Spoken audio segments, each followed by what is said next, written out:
Welcome back, ladies and gentlemen. Still with you and now delighted to be joined over the telephone by our guest, His Excellency Ambassador Raouf Saadi, former Assistant to Foreign Minister. It's a very good afternoon to you, Mr. Ambassador. Hello. Good afternoon, Mr. Ambassador. Can you hear us clearly? Yeah, well, your voice is very remote. I mean, if you can make it a little bit louder. Sure, Your Excellency. Can you hear me clearly? Yes, I can hear you, Mr. Ambassador. Let me start by asking you, Mr. Ambassador, the ongoing second day of Egyptian nationals that are abroad who are continuing to cast their votes for the Senate elections for 2025. Lots of collaboration between the National Elections Authority and the Egyptian missions and embassies all around the world to ensure the smooth running of the voting process. How do you see the Egyptian turnout and Egyptians' keenness to participate, Mr. Ambassador? Well, that's a very long question, and well, I hope I heard it correctly, but I think it's these elections are of very special importance. Yes. Not just because it's taking place because of the Senate or whatever, but I think the timing of the elections is extremely significant because it comes at a time where the challenges are accumulating around Egypt, and Egypt is confronting internal and external, regional and international challenges, and I would dare to say that the only solid factor that has lasted, is the people here. That Egypt has the only country that has lasted, peacefully and survived all kinds of these challenges, but there's a long way to go in order to continue the internal construction as reforms, economic and social and political, as well as to deal with the crises surrounding Egypt, which affects very much its national security. Yes. And the future of the region altogether. So I think what we expect as the people would expect from the Senate, that would compose of assuming the wise people, all right, although not all of them are, they're not old, but I think that one is to move from the position of the receiving end, and would take the approach of taking initiative in order to help the government, to help the executive authority, to help the political leadership, to get around a common positions among the people and the government, and to help advise the executive authority with ideas, proposals, initiatives that Yes. would not only consolidate the popular support, but would help in finding breakthroughs, because we are faced with the unprecedented challenges, and but we are that's where we have to invest in. Egypt has everything that could make it a successful and progressive country. Absolutely. We have the fortunes, the materials, the people, and I think that the past 10 years or more has proved that that this kind of solidity comes from the roots of not only the history, but with the potentialities of the country that has. On top of it is the people. On top of it is the young people. 65% of the people are young people.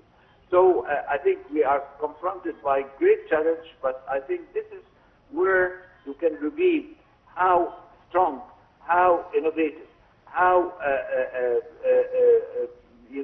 considerate that the country has in order to not to prove anything to anybody, but Yes. to prove to its own people that with the people and with the mutual cooperation and support between the people and the executive secretary and the political leadership, Egypt can make it. Indeed, Mr. Ambassador. Now, regarding the election, the voting process that is now ongoing abroad in many Egyptian consulates and embassies all around the world, how important do you see the role that is being played by Egyptians abroad, and how the National Election Authority has managed to, empower Egyptian citizens abroad to use and execute their constitutional and political right to vote? Well, ma'am, again, I think that I understood, or I heard your question, because still the sound system is very, very remote. But, well, this, the votes of the expatriates. Yes. I mean, these are the heart of Egypt abroad, and they hold a very special responsibility.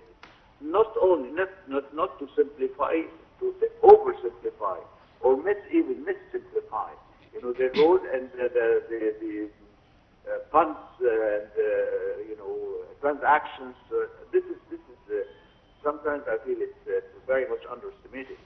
But the role of the Egyptian people, one is to prove everywhere that how able are the Egyptians, how supportive are the Egyptians to their own original country, and by voting, they are not just giving votes to names, yes, but giving votes to the whole country with the kind of kindness of their preference of here and there, to this or that party or this or that person, in order to ensure the security of the country and to ensure that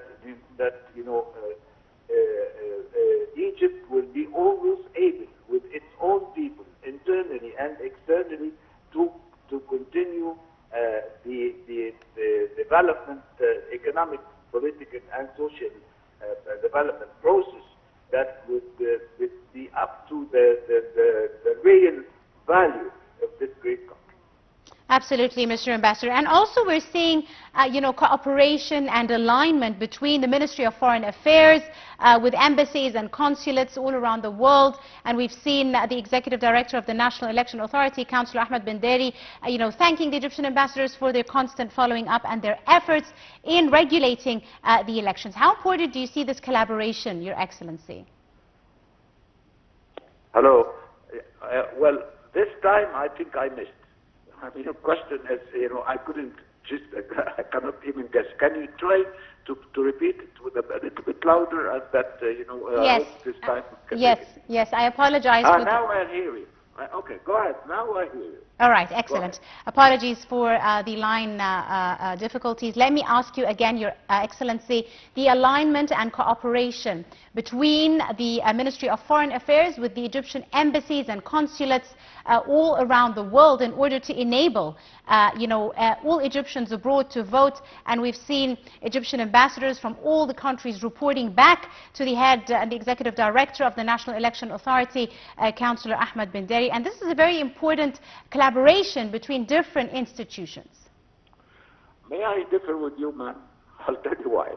Well, it's not a cooperation. Well, the embassies and the Ministry of Foreign Affairs are the representatives of Egypt abroad.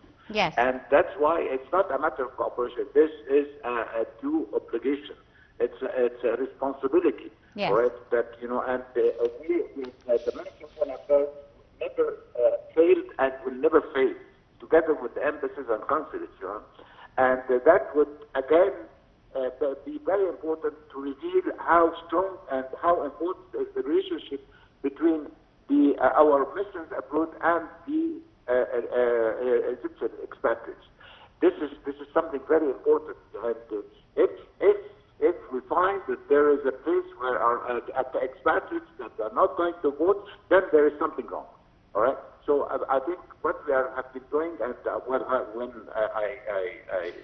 used to serve, quite a few years ago. Yes. Well, that was for us. It's not a kind of instructions, but it is an obligation, and we have to do it not with the efficiency or whatever. This is we have no choice.